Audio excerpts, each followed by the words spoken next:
പ്രിയപ്പെട്ട സുഹൃത്തുക്കളെ, നമ്മൾ കുറച്ച് ദിവസമായി ഏറ്റവും വ്യാപകമായി ചർച്ച ചെയ്തുകൊണ്ടിരിക്കുന്ന ഒരു വിഷയം മാസപ്പടി കേസുമായി ബന്ധപ്പെട്ടിട്ടാണല്ലോ.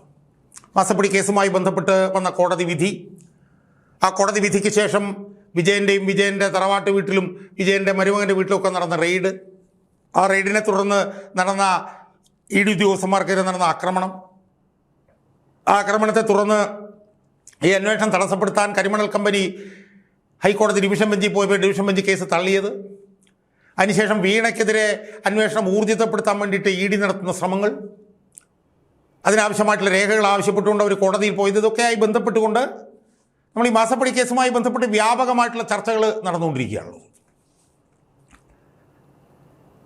ആ അന്വേഷണവുമായി ബന്ധപ്പെട്ട് പ്രതിരോധം സൃഷ്ടിക്കാൻ CPM നടത്തുന്ന ശ്രമങ്ങളും നമ്മൾ ചർച്ച ചെയ്തുകൊണ്ടിരിക്കുകയാണ്. ആ മാസപ്പടി അന്വേഷണവുമായി ബന്ധപ്പെട്ടുകൊണ്ട് ഡൽഹിയിൽ പാർട്ടിയുടെ ദേശീയ general secretary MA baby arrest വരിച്ചത് നമ്മൾ കണ്ടു. ഇവിടെ നേതാക്കന്മാരെല്ലാം പിണറായി വിജയൻ മകൾക്കും പ്രതിരോധം തീർത്തുകൊണ്ട് രംഗത്ത് വന്നതൊക്കെ നമ്മൾ കണ്ടു. ഇതൊക്കെ നമ്മൾ കണ്ടുകൊണ്ടിരിക്കുകയാണ്.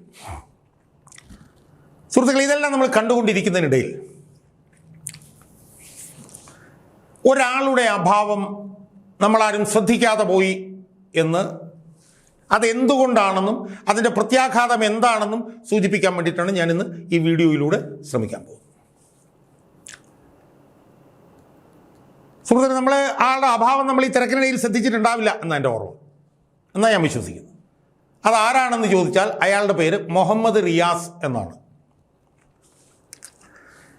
മുഹമ്മദ് റിയാസുമായിട്ട് ബന്ധപ്പെട്ട് രണ്ട് വിഷയങ്ങളുണ്ട് നമ്മൾ സാധാരണ ചർച്ച ചെയ്യുമ്പോഴത്തേക്ക്. ഒന്ന്, വിജയൻ്റെ മരുമകൻ, വിജയൻ്റെ മകളായിട്ടുള്ള വീണ തായ്ക്കണ്ടിയിലെ ഭർത്താവ് ആയിട്ടുള്ള മുഹമ്മദ് റിയാസ്. രണ്ട്, പാർട്ടിയുടെ സംസ്ഥാന സെക്രട്ടേറിയറ്റ് മെമ്പർ.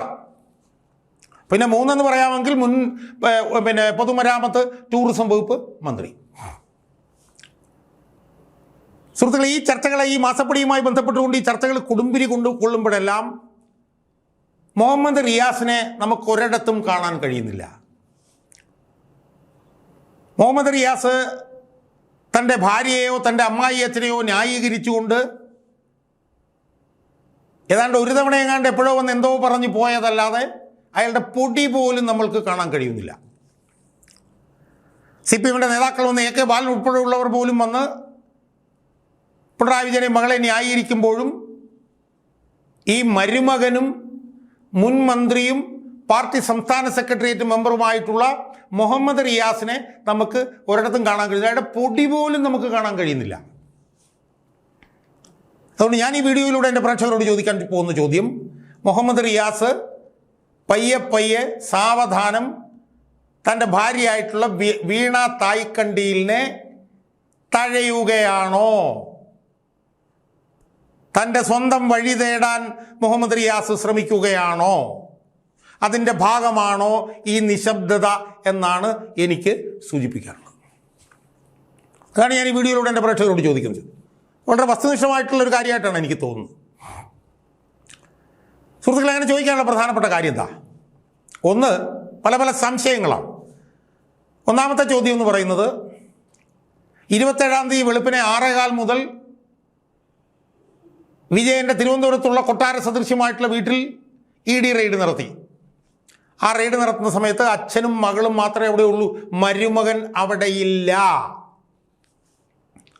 വളരെ സുപ്രധാനമായിട്ടുള്ളൊരു കാര്യമല്ലേ അത്?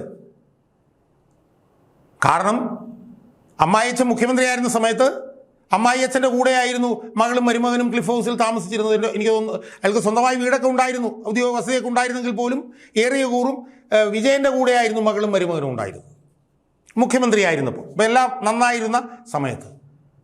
എന്നാൽ ദുരിതകാലം വന്നപ്പോൾ മരുമകനെ മകളുടെ കൂടെ തിരുവനന്തപുരത്ത് കണ്ടില്ല. വളരെ പ്രധാനപ്പെട്ട ഒരു കാര്യമല്ലേ, ചോദ്യമല്ലേ ഇത്? രണ്ടാമത്തെ പ്രധാനപ്പെട്ട കാര്യം എന്താ? തിരുവനന്തപുരത്ത് റെയ്ഡ് നടക്കുന്ന സമയത്ത് സമാന്തരമായി മരുമകൻ്റെ കോഴിക്കോട് കോട്ടുള്ളിയിലുള്ള വീട്ടിലും റെയ്ഡ് നടന്നു. ആ റെയ്ഡ് നടക്കുന്ന സമയത്തും മരുമകൻ ആ വീട്ടിലും ഉണ്ടായിരുന്നില്ല.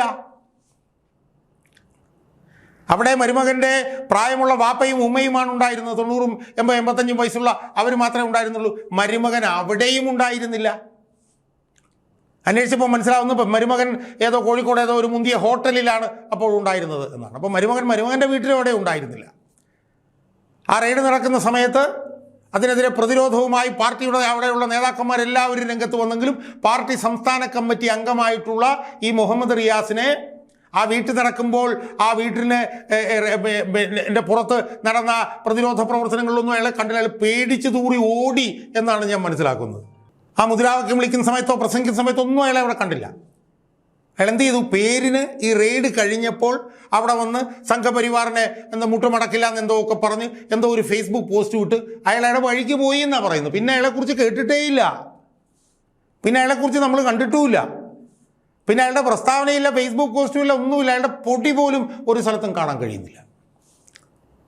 അപ്പോൾ അയാളുടെ ഈ അഭാവമാണ്, അയാളുടെ ഈ അസാന്നിധ്യമാണ് ഭാര്യയെ തഴഞ്ഞ് ഭാര്യയെ കൈയൊഴിയാനാണോ ഇയാളുടെ ശ്രമം എന്നുള്ള നിലയിലുള്ള ചിന്ത ജനങ്ങളുടെ ഇടയിലും പാർട്ടിയുടെ ഇടയിലും ഉണ്ടാക്കാനുള്ള കാരണം. സുഹൃത്തുക്കളെ, നമ്മൾ തിരിഞ്ഞൊന്ന് ആലോചിച്ച് നോക്കിയേ.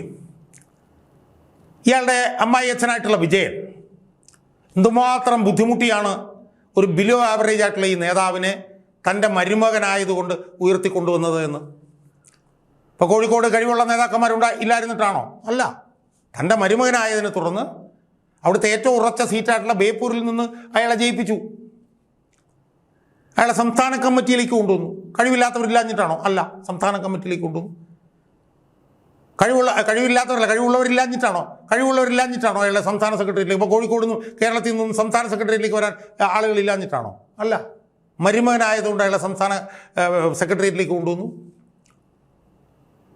അയാളെ ഏറ്റവും നല്ല 2 വകുപ്പ് കൊടുത്ത് മന്ത്രിയാക്കി. പൊതുമരാമത്ത് വകുപ്പും ടൂറിസം വകുപ്പും കൊടുത്ത് അയാളെ മന്ത്രിയാക്കി.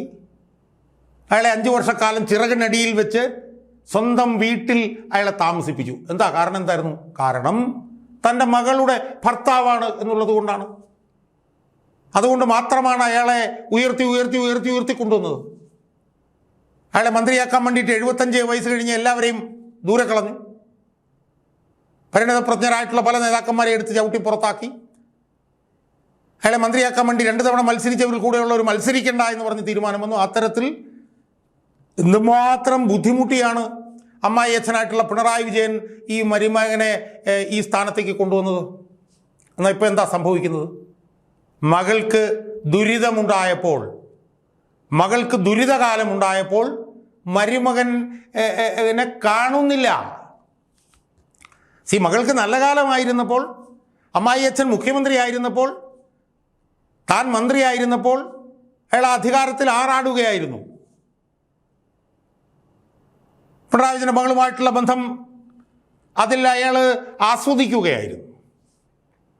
എന്നാൽ ഇപ്പോൾ മകൾക്കെതിരെ അന്വേഷണം വന്നപ്പോൾ, മകൾക്കെതിരെ ED റെയ്ഡ് വന്നപ്പോൾ മരുമകൻ ഓടി ഒളിക്കുകയാണ് എന്നാണ് പാർട്ടി അണികളുടെ ഇടയിലും ഉള്ള സംസാരം. മരുമകൻ ഈ മകളെ കൈയൊഴിയുകയാണോ എന്നുള്ള സംശയവും വ്യാപകമാണ്. ചർച്ച വ്യാപകമായി നടന്നുകൊണ്ടിരിക്കുകയാണ്. ആ കൈയൊഴിയലിൻ്റെ ഒരു തുടക്കം എന്നുള്ള നിലയിലാണ് ഇപ്പോൾ ഇയാളുടെ അസാന്നിധ്യം നമ്മൾ ശ്രദ്ധിക്കുന്നത്. അയാളുടെ പത്രസമ്മേളനം ഇല്ല, അയാളുടെ ഫേസ്ബുക്ക് പോസ്റ്റ് ഇല്ല, അയാളുടെ പത്രക്കുറിപ്പില്ല, അയാളുടെ ന്യായീകരണമില്ല, അയാളുടെ പ്രതിരോധമില്ല, ഒന്നുമില്ല. അയാളൊരു പാർട്ടി സംസ്ഥാന സെക്രട്ടേറിയറ്റ് മെമ്പറല്ലേ. പാർട്ടി അണികൾ ഭയപ്പെടുന്നത് അയാൾ ഇന്ത്യ വിട്ടിട്ട് വല്ല ഗൾഫിലേക്ക് വല്ലതും കടക്കുമോ എന്നുള്ള സംശയമാണ് ഇപ്പോൾ പാർട്ടി അണികളുടെ ഇടയിലുള്ളത്. പിണറായി വിജയനും ആ കാര്യത്തിൽ കടുത്ത മാനസിക സമ്മർദ്ദത്തിലാണ് എന്നാണ് മനസ്സിലാക്കാൻ കഴിയുന്നത്. മകൾ ദുരിതം അനുഭവിക്കുമ്പോൾ, മകൾ ED അന്വേഷണം നേരിടുമ്പോൾ, മകൾ അഴിമതി ആരോപണം നേരിടുമ്പോൾ, മകൾക്കൊപ്പം ഊണിലും ഉറക്കത്തിലും നിൽക്കേണ്ട മകളുടെ ഭർത്താവിൻ്റെ അസാന്നിധ്യം അത് വ്യാപകമായി പാർട്ടി അണികളുടെ ഇടയിൽ ചർച്ചയായിക്കൊണ്ടിരിക്കുകയാണ്.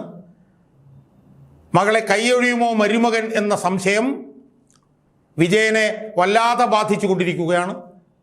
വിജയൻ ഇപ്പോൾ നേരിടുന്ന കടുത്ത മാനസിക സമ്മർദ്ദത്തിൽ ഒരു പ്രധാനപ്പെട്ട കാരണം ഇതാണ് എന്നാണ് പാർട്ടി അണികൾ അടക്കി പിടിച്ച് സംസാരിച്ചു കൊണ്ടിരിക്കുന്നത്.